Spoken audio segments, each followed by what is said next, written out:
আজকে সারাদিন আমরা রাজধানী ঢাকায় বিভিন্ন কেন্দ্রে প্রবেশ করেছিলাম, বিভিন্ন কেন্দ্রে গিয়েছিলাম। সেই কেন্দ্রগুলোতে আসলে কেমন ভোট অনুষ্ঠিত হয়েছে, সাধারণ মানুষ আসলে স্বতঃস্ফূর্তভাবে ভোট দিতে পেরেছে কিনা, সকল বিষয়গুলো নিয়ে এই মুহূর্তে যুক্ত হয়েছে আমি ফখরুল ইসলাম। আপনারা জানেন যে ইতিমধ্যে ভোট গ্রহণ শেষ হয়েছে। সেই ভোট গ্রহণের পর এখন কিছুক্ষণ পরে ভোট গণনা শুরু হবে।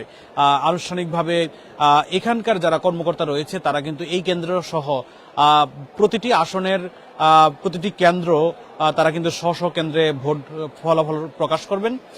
সেই ফলাফল কিন্তু যোগ হবে প্রতিটি কেন্দ্রের একটি আসনের সেন্ট্রালে, সেখান থেকে ফল যোগ করে সেইটি পাঠানো হবে নির্বাচন কমিশনে, এবং নির্বাচন কমিশন থেকে ফাইনালি একে একে কিন্তু প্রার্থীদের নাম ঘোষণা করা হবে সরকারিভাবে।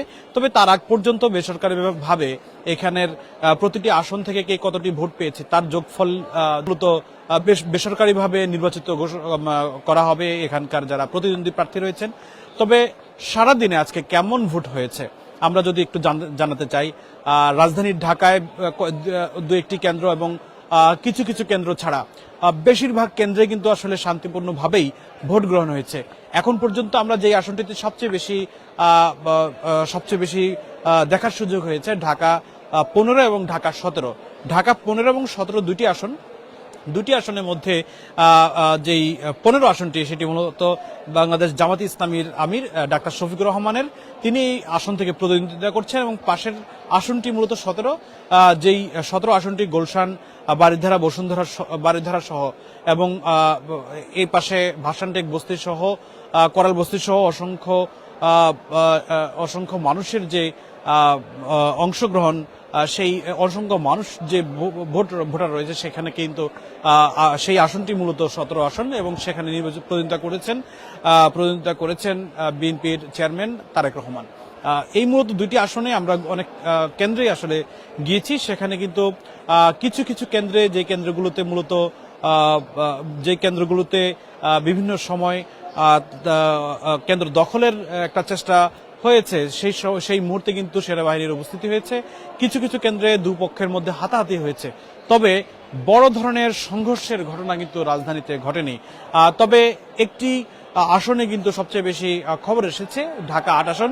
সে আসনের যে প্রার্থী নাসির উদ্দিন পাটোয়ারি, তাকে হেনস্থা করা হয়েছে, এবং সেটি কিন্তু সোশ্যাল মিডিয়া সহ বিভিন্ন গণমাধ্যমে কিন্তু খবর এসেছে।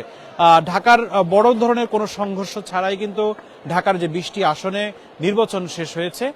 এখনো কিন্তু কেন্দ্রের ভিতরে দু একজন ভোটার কিন্তু রয়েছেন, কারণ তারা 4টা 30 মিনিটের আগে কিন্তু কেন্দ্রের ভিতরে প্রবেশ করেছিলেন, তবে তারা ভোট এখনো শেষ করতে পারেননি, ভোট প্রদান শেষ করতে পারেনি, ফলে তারা এখনো কিন্তু ভিতরে রয়েছেন। আর সারা দেশের চিত্র যদি বলি, নোয়াখালীতে সংঘর্ষের ঘটনা ঘটেছে, এছাড়া অন্যান্য রাজশাহীতে সংঘর্ষের ঘটনা ঘটেছে। বিভাগীয় যদি শহরগুলোর হিসাব করি বা বিভাগ যদি হিসাব করি, মোটামুটি কম বেশি সবগুলো বিভাগেই ছোটখাটো কিন্তু সংঘর্ষের ঘটনা ঘটেছে। এই সংঘর্ষের যে ঘটনা, সেই ঘটনা কিন্তু নতুন নয়, কারণ এই জাতীয় নির্বাচনে এর আগে যতগুলো নির্বাচন হয়েছে, বিশেষ করে স্বৈরাচার শেখ হাসিনার আমলের নির্বাচনগুলো ছাড়া বাকি যে নির্বাচনগুলো হয়েছে, সেই নির্বাচনগুলোতে সবচেয়ে বেশি কিন্তু সংঘর্ষের ঘটনা ঘটেছে এবং অনেক প্রাণহানির ঘটনাও ঘটেছে। তো এখন পর্যন্ত কিন্তু আজকে যে 17 বছর পর একটি জাতীয় নির্বাচন হচ্ছে, এবং বিপুল মানুষের অংশগ্রহণে, সেই বিপুল মানুষের অংশগ্রহণে যে জাতীয় নির্বাচনটি, সেটি যতটা বড় আশঙ্কা করা হয়েছিল যে সংঘর্ষের, সেই সংঘর্ষ কিন্তু আসলে হয়নি, ফলে অনেকটা শান্তিপূর্ণভাবেই ভোট গ্রহণ শেষ হয়েছে ধরে নেওয়া যায়। তো এই আজকে যে নির্বাচন মূলত অনুষ্ঠিত হয়েছে 12,77,000-এর অধিক ভোটারের অংশগ্রহণে, দিন শেষে আসলে জানা যাবে, সার্বিকভাবে মূল্যায়ন করা যাবে, বা সার্বিক বিষয় কিন্তু বলা যাবে রাত যত ঘনিয়ে আসবে তখন, কারণ সারা দেশের কত ভোট আসলে কাস্ট হয়েছে সেটি কিন্তু এখনই কিন্তু বলা যাচ্ছে না। কিছু কিছু আমরা কেন্দ্রে ঘুরেছি, সেখানে আমরা দেখেছি 60 থেকে 70, কিছু কেন্দ্রে 50 থেকে 60% ভোট পড়েছে।